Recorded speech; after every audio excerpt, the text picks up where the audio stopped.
Musalia Mudavadi is stranded in Kakamega as Archbishop badly exposes his lies after claiming that the UDA administration had donated 82 million on the SHA crisis in Kakamega Hospital.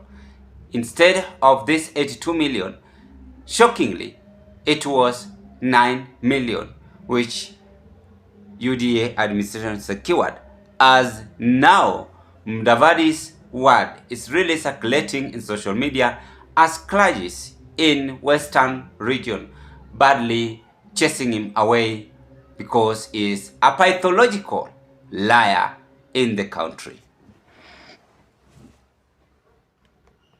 Kakamega Catholic Bishop Joseph Obanyi dismissed Prime Cabinet Secretary Musalia Mudavadi's claims that St. Mary's Hospital in Mumias has received 82 million shillings in SHA payments as a lie and cheap politics.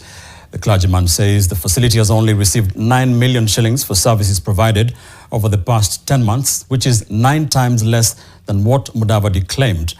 NTV's Rose Wangoi reports on the latest from the institution, which closed its doors after 117 years of service, citing unpaid dues and financial strain. After more than a century, St. Mary's Hospital in Mumias, Kakamega County, ceased operations after accumulating 180 million shillings in unpaid claims from government health schemes. The shutdown has left an estimated 300 patients who sought daily care without a facility to turn to and rendered more than 200 staff members jobless.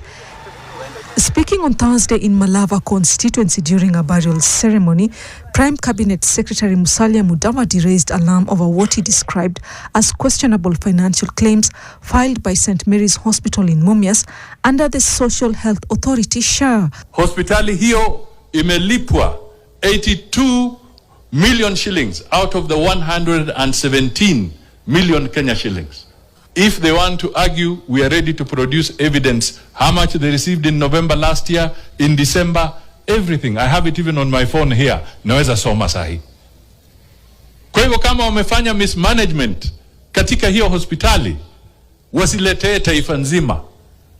However, Kakamega Catholic Bishop Joseph Obanyi, under whose authority the hospital operates, has dismissed Mudavadi's pronouncements, essentially calling him a liar with different numbers to boot. Since June of this year up to now, we may have received about 9 million, which is actually designated for the renal unit. Now, the hospital itself has not received any money that it can call money that has come as claims from the SHA, which would easily go to the patients. And he did not stop there. He took on Mudavadi's 82 million shillings allegation.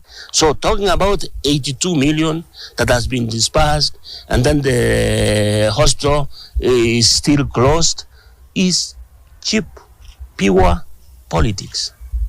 We need the money and then we will arrive. This is not a government hospital.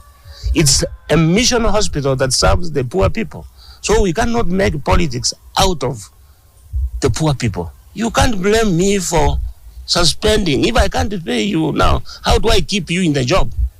Even for the next month. And if anybody has to believe anybody, at least believe the church. We have no other ways where we spend the money except in those hospitals. According to the hospital management, the state owes it both from the defacant National Hospital Insurance Fund (NHIF) and the Social Health Authority (SHA). The SHA owes the hospital about 143 million. That is up to where NHIF changed to SHA. And we have always hoped that we shall be paid our debts from NHIF, which are not being paid.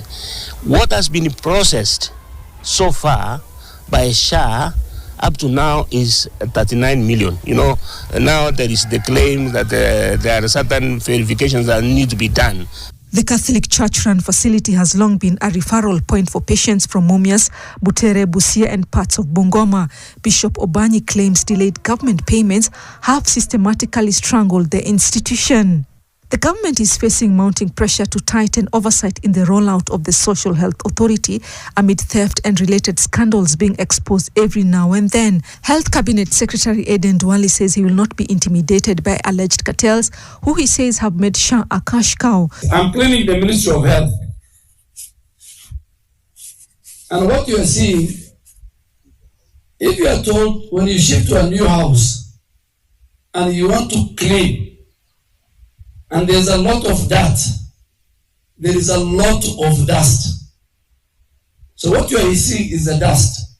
So mimi na rais na wafanyikazi wa SHA na Ministry of Health tutapambana na hii fumbi, lakini mwishowe hiyo mahali itakuwa safi.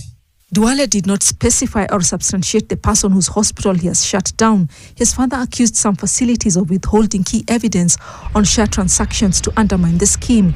President William Ruto, on his part, has reiterated the SHA system is more inclusive and equitable than NHIF. Ruzongoi, NTV. So that is how they normally speak. The video is well self-explanatory, explaining what happened. But what is there is that Mudavadi ought to understand that leadership is all about being honest. Leadership is all about coming out with a conclusion, having a determination. But you see, Mudavadi is quite not serious with whatever he's saying. He's actually misusing the resources. I don't know the position which Mudavadi is holding, if it is in the constitution. And Mudavadi is just there. He can't work and he can't perform his duties. But he enjoying luxurious life. You get the point? And the only thing he can do perfect is lying. That is the only thing he can do perfect. Like this one. Look at that video. He has exposed himself, how he does things, and how the government does its own thing. Why must you lie in public? 82 million you are saying, in fact you are very much confident. Instead of 9 million. Let us not lie, because after all, it won't add us any value. But speaking facts, the reality remains that we are now focusing on how to nurture this country and make it to be a greater place for all of us. That is the drama, as Mudavadi badly exposed by clergy in Kakamega on this SHA fraudulent scheme, which I keep on telling you here.